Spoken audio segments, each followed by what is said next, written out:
Hello, my name is Evgenia Rasa and I'm certified open yoga teacher. This material is for the site yogaopenyoga.com for all those people who are willing to learn yoga. And we are on our course 1, where we are exploring the topic what is yoga. And we have already reviewed 4 questions and we are up to the next 4 ones. So we often receive the question about is it possible to expand our personal freedom and to receive our freedom potential by not infringing or limiting, restricting the freedom of others? Very good question. If you are asking it to yourself, then you are up for yoga quite ahead of many other people. And to tell the truth, it has been done before, and as ancient yoga texts are telling us, this can be done again and again by everyone who is willing to do it, does know how to do it, and is doing it. The only problem with the ancient wise men who have reached this potential of freedom and with us is the time factor. We are somewhere far behind them, but we are making the first steps together, also with the International Open Yoga University, who is giving you the guidelines how to use your freedom as much as possible without forgetting about the other side of the freedom, that is responsibility. And yes, we are striving for the goal of the complete freedom, and it means that the freedom is for everybody rather than just for 1 or 2 persons. The next question is how to determine if the specific yoga exercise or just an exercise or the pose is yoga pose, because somebody told me that 2 people are standing there. It looks like they are doing the same thing, but in one case it's yoga, in the other time it's not. A very tricky question, because sometimes people tend to look at the beautiful pictures and only determining by the external appearance are telling this is yoga and this is not yoga. And it's quite an often mistake for many people who are coming to the class and really trying to do their best upon how they look for the others, and they are trying to compete in the yoga studio who is going to be more flexible and how to do it, and in this way causing them injuries. Thereby you have to remember that in order for things to be yoga, there are no external kind of signs that say this for 100% is yoga and this is not yoga for, like, they miss 4 or 5%. This is your internal state of being, this is the harmony you feel, and this is how you enjoy yourself in doing this. And of course, non-violence principle, that is the first principle of yoga.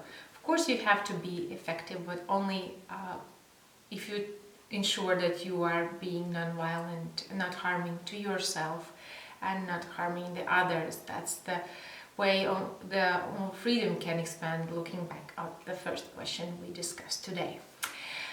The next question, number 3. Of course, to all of these questions we could devote the whole course, but let's start with the first insight, and then gradually, little by little, we are going to expand the topic further.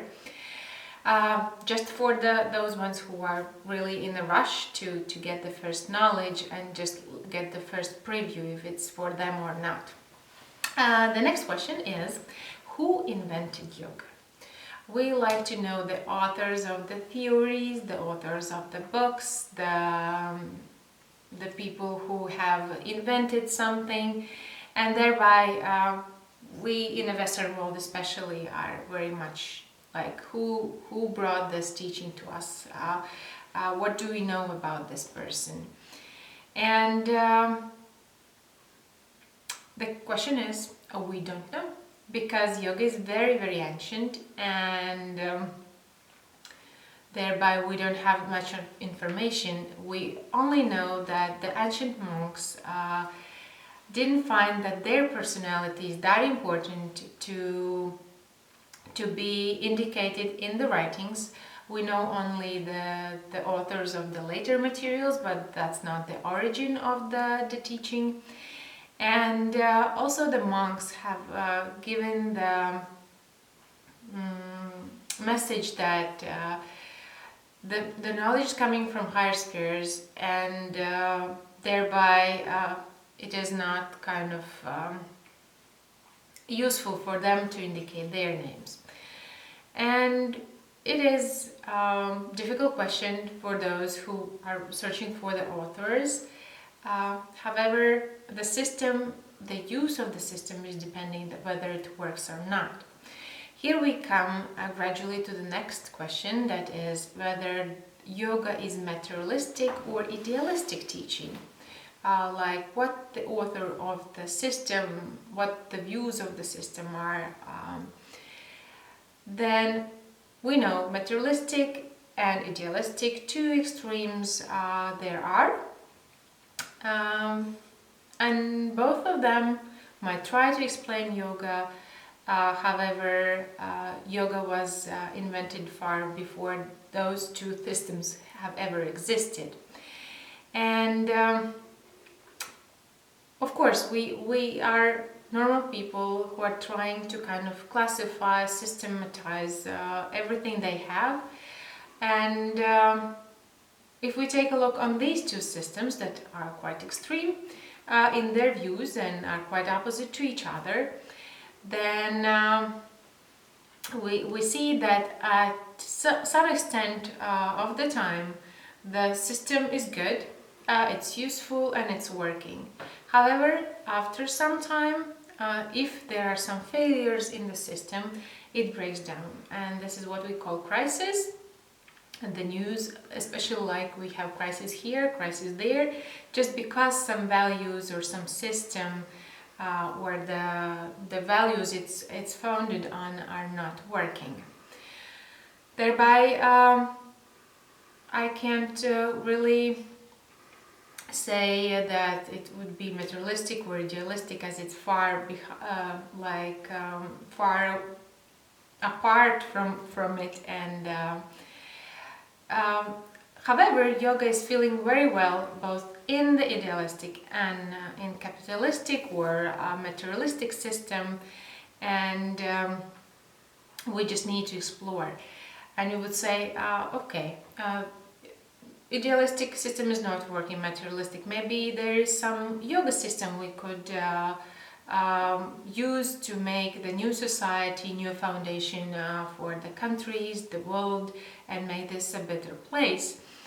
The problem here is that we don't have much of yoga knowledge left, and thereby we need to kind of rediscover many things, and it's not enough to build the new system. However, we can have this system called yoga implemented in the life of each individual, thereby improving the life conditioning of our own and people around us and the world around us, hoping that someday we will come to the notion of the system that would expand the freedom of all living beings, regardless of their level of development and which way they are going, which goals they are striving for. But at the moment, we have to kind of acknowledge that each system has their faults, and that as soon as we find a system that is win-win, where it's expanding the freedom of all its followers or all the people involved or all living beings involved, then it works and it will be great. So this is all for today. Please review the text material we have to this lesson, and also please pass the test and you are up to the next lesson. See you soon.